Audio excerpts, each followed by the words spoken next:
For 25 years, we have been Indiana's business news leader. This is IBJ Media's Inside Indiana Business with Gary Dick. Presented by Elevate Ventures and Indiana University. It's full circle time in Kokomo, an Indiana city that's driven four-wheel innovation for more than a century.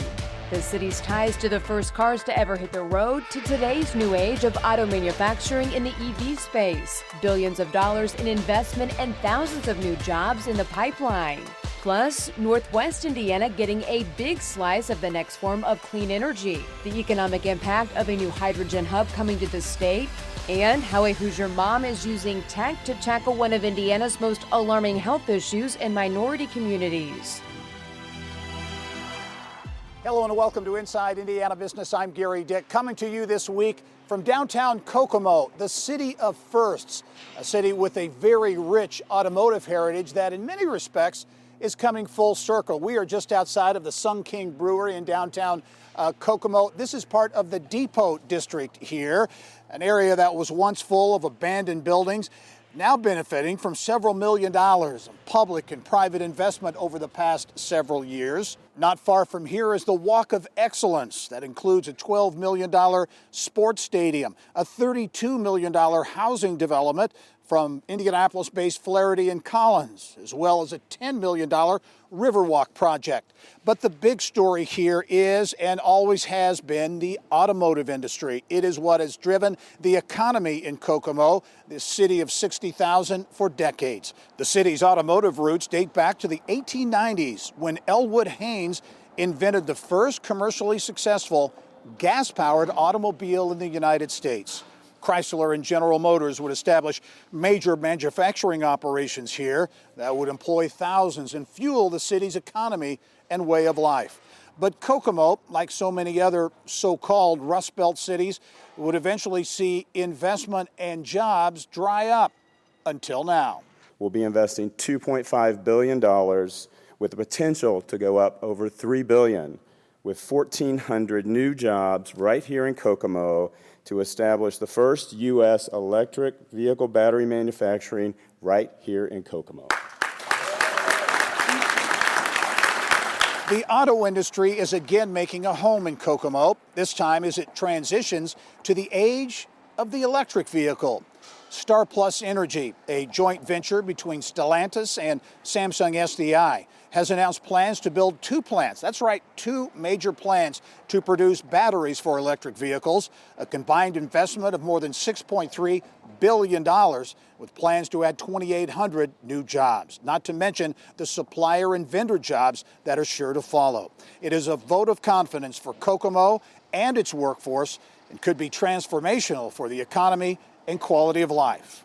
And joining me now with more on developments here in Kokomo, the impact as well. Pleased to be joined by Kokomo Mayor Tyler Moore. Mayor, thanks for joining us. Hey, my pleasure, Gary. Thanks for making the trek up. Want to talk about these two major announcements, the impact here, but first, more immediately, the United Auto Workers strike against the Big Three. Plants are not striking here in Indiana. However, the effect is being felt. Sure. The impact in places like Kokomo, up to 1,000 people now laid off here. How big a concern is the strike and the impact here in Kokomo? Yeah. It's always a concern because obviously we want to support our folks, but Kokomo, with the long-standing relationship that Stellantis, formerly Chrysler, and UAW have had, we're not unfamiliar with layoffs, however long they may be. We're encouraged by the term temporary being used and know that they're getting close to hopefully reaching a bargain. So we're concerned, but community's resilient, and we stand behind and support those that are affected. What drove, in your view, the decision to locate these two massive plants here? Well, I think Stellantis' existing footprint and long-standing history in Kokomo spoke volumes to their reliance on and trust in the local workforce. I think they were able to talk to their Samsung SDI partners and really sell Kokomo. But I think what really solidified the deal was not only the good working relationship that the locals had, city and county, and our Economic Development Alliance, but our partnership with the IEDC. From day one, the IEDC has been very involved and aggressively a partner in making it happen, and I think the governor, with his presence at each of the negotiations or each of the visits that the joint venture had, spoke volumes as well. Transformational is a word that's used a lot these days, but would you describe the potential impact as transformational for Kokomo and the region? Yeah, and I too have used transformational in recent days, because really I think the full economic impact has yet to be experienced. So just the influx of workers now building the current battery plant that will now be around for a few more years, building the second, and the number of suppliers. Both battery plants, as you mentioned, will provide right around 2,800 jobs, but the at least 3 suppliers that are committed now and potential others will take the job growth over 3,000. And so that impact alone, I mean, we know may not all come from the Kokomo and Howard County area, and so it's going to be impactful for the entire region here in north central Indiana. As you look at challenges with growth, comes a lot of positives, but also the challenges. What's the biggest challenge in dealing with this growth? Yeah, the biggest challenge is what I think everybody statewide has been talking about, is housing. We were short on supply before the announcement of the first battery plant, and had shifted gears as a city development or city administration to focus on housing. We commissioned a study to be done, and it showed that with the projected employment coming, that we were could easily stand to have 400 to 600 multifamily units and 300 to 500 single-family units. And so with the economic climate and still the cost of resources and available workers, I know that we're struggling to try to get the necessary housing we would need. Where do you see Kokomo in 5 to 10 years? Yeah, it's funny because we've always been asked what the vision is for the first 4 years of my tenure as mayor, and I think my vision has changed 3 times since then. So looking ahead 5 to 10 years, I see a lot of emphasis continue on quality of place and quality of life, because those that will be working, we hope, will decide that Kokomo is a great place to live, work, worship, play. And so a lot of our efforts will be on our amenities, making Kokomo a great place and offer a lot of what some of the surrounding communities will, but definitely an emphasis on growth in housing. Hotels are also going to be popping up, so I see the 931 corridor continuing to expand. Kokomo Mayor Tyler Moore, Mayor, thanks for joining us. Congratulations on the growth. We look forward to talking to you soon. We're excited. Thank you, Gary. Okay. Appreciate it. Thanks. Well, certainly Stellantis and Samsung SDI like what they see in Howard County. A big reason, higher education, the institutions in the region, specifically Ivy Tech Community College and IU Kokomo. I spoke with Ivy Tech Community College President Sue Ellspermann on a recent Business and Beyond podcast about how Ivy Tech's Kokomo campus played a critical role in sealing the deal to convince Stellantis to invest here. We were there from the beginning at the table. We were able to make the commitment to a great Korean employer that we could do the work. Success builds upon success, and I think as I see it, it's incumbent on us to make sure that we live up to every expectation that the employers have. But Ivy Tech is very capable of doing this work. Well, calling Kokomo home sweet home may be a challenge for hundreds of new workers that will likely need to move here in the future. How the city, like so many in Indiana, is working to meet housing demand. That's when we return. Hi, Gary. Toph here. Here's to 25 years. Congratulations. You've absolutely crushed it. I still remember when I was about 28 years old, I messed up in your studio and you had to start the recording over, and I thought you were going to kick me out forever and never invite me back. Congratulations.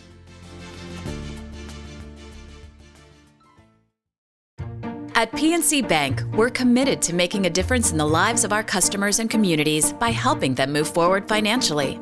As a Main Street bank, we try to do right by our customers with every encounter. Our local teams offer personalized financial advice to help guide you in making the best decision. We're proud to be part of your community. PNC Bank. See how we can make a difference for you at pnc.com. Copyright 2022, the PNC Financial Services Group, Inc., all rights reserved.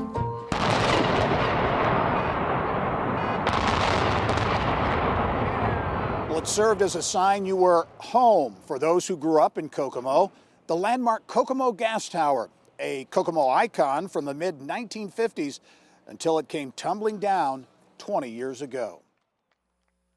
Well, affordable housing, it is an issue facing many communities throughout the state of Indiana. In fact, there are some who suggest Indiana is facing a housing crisis. The Indiana Association of Realtors estimates there is demand for more than 30,000 housing units that simply don't exist. Here in Kokomo, demand for affordable and market rate housing far outpacing availability. A recent study found average apartment occupancy rates at 97%. With the likelihood of hundreds of workers moving here from outside the area for jobs at the new EV battery plants, local officials are searching for solutions. It's enormous. I mean, obviously the state as a whole is seeing an issue with housing, but as the first announcement came about a year ago, we did a housing study, showed that we needed about 340 single family, about 500 multifamily just to cover the need of the first plant. And now we've had a couple suppliers come online, and now the announcement of the second battery plant. So it's obviously become a huge priority for us to continue to chase housing. Well, from automobiles to clean energy, hydrogen, the hydrogen industry really likes what it sees in Indiana as well. The state, along with Illinois and Michigan, recently chosen by the federal government to establish one of 7 clean hydrogen hubs in the country. Energy Systems Network President and CEO Paul Mitchell says he's not at all surprised by the decision. We knew throughout this process that the Midwest was a really critical location for the future of this hydrogen economy. As for Indiana's role, production of so-called blue hydrogen will take place at or near the massive BP refinery in Whiting, northwest Indiana. Here's what's making news around Indiana, brought to you by the Indiana Association of Realtors, Indiana's 21,000 realtors, the neighbors you know, the experts you can count on. Well, it's time now to get caught up from the business news headlines from around the state of Indiana. And with that, let's send it back to our studio in Indianapolis and Mary Rachel Redmond. Thanks, Gary. Well, we begin in a tiny town about a dozen miles from South Bend. North Liberty may be a community of just 2,000, but the state investing big time in a nearby park that could give a major boost to its small businesses. After years of talk, the state investing $100 million for new lodging at Potato Creek Park. The project has the potential to bring 28,000 more visitors to the area a year, a big win for St. Joseph County and the town of North Liberty. I think the impact and what we really would expect to see out of this is now even more so a year-round presence of Potato Creek, that it was there, probably became a little bit more of a day trip, afternoon experience in the winter months. Now that it's going to have that year-round opportunity for programming in a way that brings people into Potato Creek, they still need something then beyond that to do and something to go experience and see. I think we're really going to see the benefits of having that additional influence of 120 rooms on a year-round basis available for folks to experience it in different sort of way. It's going to be a material impact on North Liberty especially. It was all aboard this week for rail commuters in the region. The first phase of the new South Shore double track opening Wednesday. The $650 million project is expected to cut down commute to Chicago by 20 minutes. Columbus-based Prove Mobility partnering with Camp Atterbury to test the next generation of advanced mobility in the defense space. Prove plans to use land at Camp Atterbury to test autonomous vehicles that could be used in the military. Flashes of lightning filled the sky. Arts performances like this at the Indiana Repertory Theater pumping big bucks into the state's economy. The IBJ reporting a newly released study shows nonprofit arts groups and their audiences generate nearly $524 million in revenue. Thank you very much and good evening, ladies and gentlemen. Vincennes University honoring its hometown legend, Red Skelton. The school this week breaking ground on expanding its Red Skelton Museum of American Comedy. Up next, tackling a big healthcare issue in Indiana, maternal mortality. How a Fort Wayne mom's scary delivery experience of her 4th child prompted her to take action. Well, Well, an Indiana mother is using tech to tackle one of the state's worst health stats, the high rate of death among Black mothers. Business of Health reporter Kylie Valletta is here with more. Kylie. Thank you, Mary Rachel. Indiana's maternal mortality rate is among the 10 highest nationally, and the rate for Black women is 3 to 4 times higher than white women. It was her own life-threatening birthing experience that led IU grad Ariana McGee to leave her corporate job and launch a startup to help Black mothers have healthy births. Led by 3 Black women, Fort Wayne-based Navigate Maternity is commercializing a remote patient monitoring system for Black mothers and their care teams. Pregnant moms are sent home with a cuff to monitor blood pressure and heart rate and a scale to track weight. The vitals are sent to the provider in real time. The startup just inked a pilot for their product to be used across the river in Louisville after winning an innovation challenge there. McGee, who is founder and CEO, says it's important this product was created by women, and there are very few women in the medtech space. But especially when you splice that and get down to Black women within medtech, that number is abysmal and it's actually static. So the fact that we're bringing a solution that is addressing the health inequities within Black and brown mothers is important and impactful.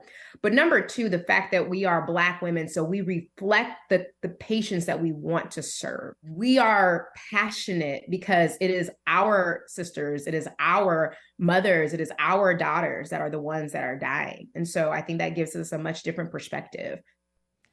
The tool also tracks moms' mental health and social issues that affect outcomes. That's an amazing feat, right? Just in and of itself. So is that free to mothers? Yes, so this is critical. The policies are in place for this to be covered by Medicaid. And in Indiana, 75% of the mothers who died had Medicaid coverage at the time of their death. So she's very excited that the policies are in place for this to be covered. Someone just needs to bring the technology. So she says she is first to market with the technology. The benefits are obvious for the patient, right, but for the caregiver. Right. For the doctor, yes. What does this do for them? This is an FDA-cleared device. This is not just a wellness tool you can go to the store and buy. Because it's cleared by the FDA, the doctors can use this to make clinical diagnostic decisions. And also, she has a partnership with Epic, which is the biggest electronic medical record company. So it's in their workflow. Because she has that partnership with Epic, it now integrates with the Epic electronic medical system. So she has that part figured out, too, that this should work right into the doctor's workflow. That is amazing. How long has she been working on this? Many years. Although the last probably 12 months, massive growth for her. Really, really important story. Yep. Thank you, Kylie. Well, I like to call it Howard County's hidden gem because that's exactly what it is. Kokomo Opalescent Glass has been operating for over 130 years, manufacturing and supplying glass to some of the most iconic buildings and works of arts in the world. Here's a quick look back at my visit. So this hasn't changed much since 1888. This is the original No, this building? is the original building here. And really the whole complex is pretty much as it was. Kokomo Opalescent Glass is the oldest glass manufacturer in America. Its very first customer, a guy by the name of Louis Comfort Tiffany, famous for his stained glass windows and the iconic Tiffany lamp. So he bought from us would have looked just like these. These are the same colors. We still use the actual rolling machines that his glass was made on. You can find their glass in some of the most recognizable places around the globe, from the White House to the Vatican. We're in all the Disney parks. Some people estimate that we're in about 75% of the world's churches. Nearly a century and a half since opening its doors, the seemingly under-the-radar operation in Kokomo continues to amass an international list of clientele. Truly fascinating. You really have to see this place to believe it, Gary. And you can. Kokomo Opalescent Glass offers tours. All right, Mary Rachel, thank you. We are back in the city of firsts, Kokomo. Coming up next, what you might not know about Kokomo, including how it got its name and its connection to canned tomato juice. Stay with us. Well, Kokomo bills itself as the city of firsts, not only pioneering the evolution of the cars we drive, but also playing an important role in food and the utensils we eat with. There's a place called Kokomo, that's where you wanna go. The 80s hit song that put Kokomo on the map? Well, it was about a fairy tale island in the Caribbean, not the real-life city that has made immeasurable contributions to innovation and technology. Choosing stainless steel flatware can be tricky. You can thank Kokomo's Elwood Haynes for that, as if inventing the first gas-powered car in the U.S. wasn't enough. Haynes also gave us stainless steel silverware. Haynes utensils, no doubt part of stirring up tomato-based recipes over the years. Kemp Brothers in Kokomo marketing the first canned tomato juice in the 1920s. Did somebody say McDonald's? The city of firsts also making its mark dining out. McDonald's testing its McDiner model in Kokomo. Ponderosa announces the great steak sale. So come and get it. Great steak dinners at great sale prices right now. We've rounded up lots of juicy steaks. The first Ponderosa Steakhouse, opened in 1965 in Kokomo. Wondering where the city got its name? Well, that traces back to Miami Native American leader Ma Kokomo. The region also home to Ryan White, retired CBS 60 Minutes correspondent Steve Kroft, and talk show host Tavis Smiley. Kokomo always in tune with Four Wheels, the first push-button car radio created here in the 1920s. Chevrolet's success has been due largely to the loyalty of its owners. Had you punched one of those made-in-Kokomo car radio knobs back then, you probably would have heard Guy Lombardo or Bing Crosby.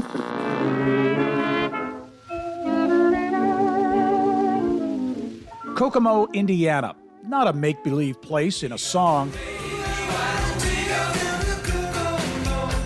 A can-do city of firsts, using its automotive roots from the past to pave a path for the future of innovation.